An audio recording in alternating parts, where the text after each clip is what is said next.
Welcome back to Divya's ముచ్చట్లు. మా ఆయన బర్త్డేకి నేను ఇంట్లోనే అన్ని రకాల వంటలు చేసిన అని చెప్పిన కదా, మొత్తం 38 రకాల ఐటమ్స్.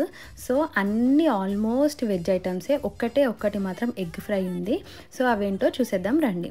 పాలకూర బజ్జీ, స్టఫ్డ్ బెండి, దొండకాయ బాజీ, కర్డ్ రైస్, గారెలు, వైట్ రైస్, క్యారెట్ రైస్, సల్లమిర్చి, మింట్ రైస్, చింతపండు pulihora, puri, boondi, coconut fry, vada, tomato chutney, శనగలు, పూర్ణాలు, బ్యాంబినో పులిహోర, సర్వపిండి, పచ్చి పులుసు, ఎగ్ ఫ్రై, బీట్రూట్ పూరి, మినప పాపడాలు, కాకరకాయ ఫ్రై, వంకాయ మసాలా, మిర్చి బజ్జీ, ఓమా రైస్, మురుకు, ఆలూ బజ్జీ, టమాటా పాపడాలు, భక్షాలు, మోతీచూర్ లడ్డు, దహీ వడ, సూజీ హల్వా, డ్రై ఫ్రూట్ లడ్డు, రవ్వ లడ్డు, కర్డ్ అండ్ మ్యాంగో రసం. అమ్మయ్య, ఇదన్నమాట ముచ్చట. ఈ వీడియో నచ్చితే సబ్స్క్రైబ్ చేయండి. బాయ్.